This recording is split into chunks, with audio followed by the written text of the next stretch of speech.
Now, Bear Grylls has called this book an essential and inspirational guide to surviving and thriving, whatever life throws at you. The book is called The Mindful Soldier, and author Ash Alexander Cooper joins us now. Welcome to the show, Ash. Thank you very much. So the full title is The Mindful Soldier, Building Resilience to Overcome Life's Challenges. So where did this all come from for you? Being brutally honest, I didn't really mean to write a book. I'm an accidental author at best. But in my life, both personally and professionally, I've come through a number of traumatic sort of episodes or incidents, and friends and family and colleagues and clients even said, you've got to write some of this stuff down. So I would ground down over the years with a bit of bullying from Bear and others to actually commit pen to paper, with the hope that if I did do it, that it might help other people who may be going through similar or different challenges. But I think given the world that we live in today, who doesn't need a little bit more resilience in their lives? So that was really the genesis of it. It was to try and write something that would be both motivational, inspirational, hopefully entertaining, but also useful and helpful to people who want to understand what resilience is all about and how we can build it. Yeah, I think you're right. I mean, there are a lot of professional psychologists, psychotherapists that can help people. But I think really understanding it and going through something yourself is the best way to help somebody else. Yeah, so we wanted to make this the real lived experience. So they are my experiences, but genuinely the book is not about me. I just use the examples as vehicles to talk about different types of trauma, whether it's, embracing uncertainty, imposter syndrome, fear of failure, relationship breakdowns, loss, or even childhood trauma, and many things in between. So I write my piece, and then I've got a friend who's a world-renowned neuropsychologist, Dr. Jess Miller, and she kind of takes my ramblings and translates them into very easy to understand tips and techniques and explanations about what actually is going on in the brain when we face different types of traumatic or stressful incidents in our lives. What's happening that causes it to be hard to understand or get over in the moment? And then we provide some, as I said, practical exercises that everybody could do daily when they encounter any of these kinds of things. May I ask, Ash, as you're a former soldier, is it PTSD you were suffering from?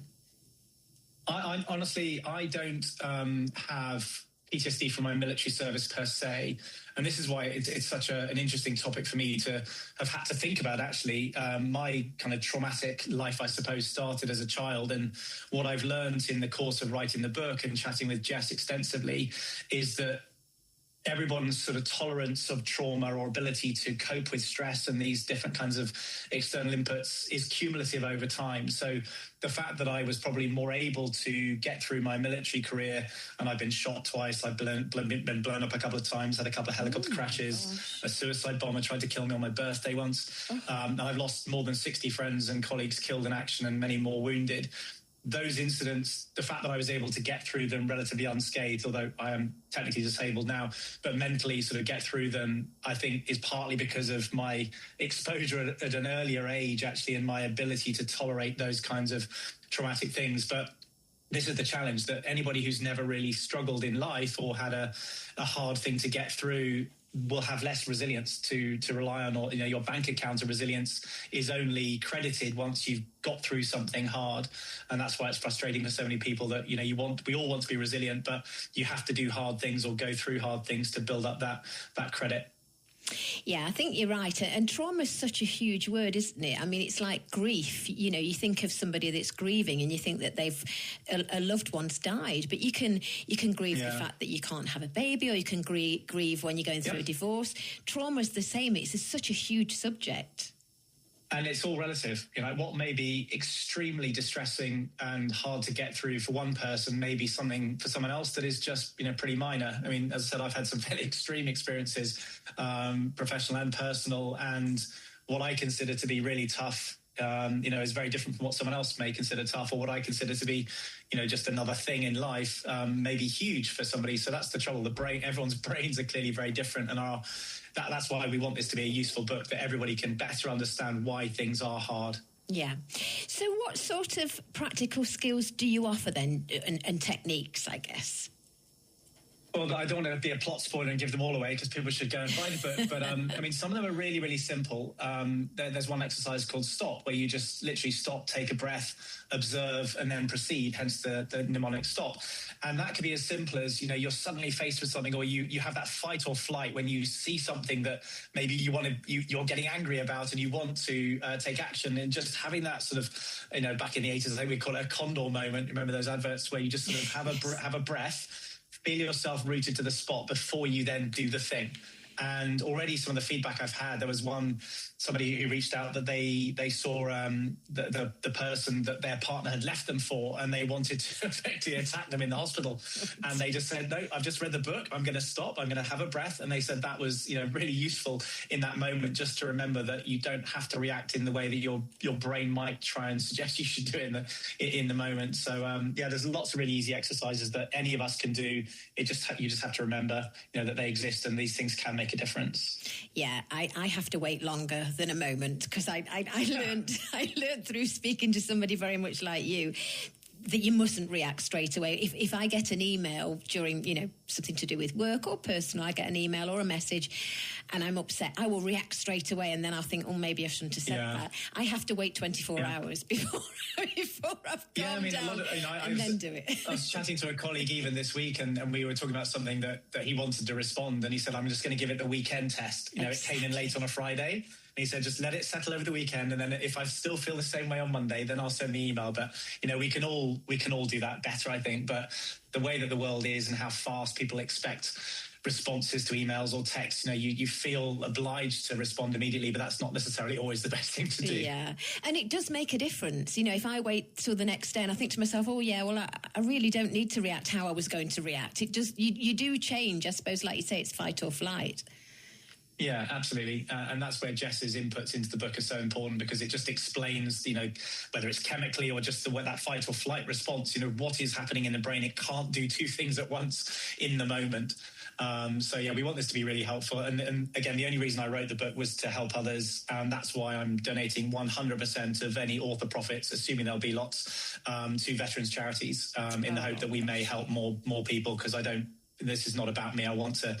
I only agreed to do this if it was going to help as many people as I can. That's wonderful. Well done. Well, I will certainly be going to buy it now. Do you offer anything practical? I'm just thinking about things that I've learned from people I've interviewed, like the elastic band. You put elastic band on your wrist, and if you're feeling nervous or anxious, you can just sort of flick it, and it takes your mind off what you're feeling anxious about. I mean, we don't reference that specific exercise in the book, but there's many other things like that just very simply, just something to make you sort of take away the heat of the moment. Yeah, there's definitely a lot in there that will be useful for people. And do you think a lot of I think you said that it's made you more resilient, things that have happened in childhood, but childhood trauma certainly does come out in a lot of people when they're adults, doesn't it? Yeah, absolutely. And it's affected and impacted me in a different way than I perhaps was conscious of until relatively recently, or when I wrote the book. There was, through a fairly unstable, unpleasant, abusive childhood of drinking and sort of stuff going on. There was always a risk that everything was going to be taken away, that our whole lives would just implode, and our toys, our friends, our schools, everything would be changed.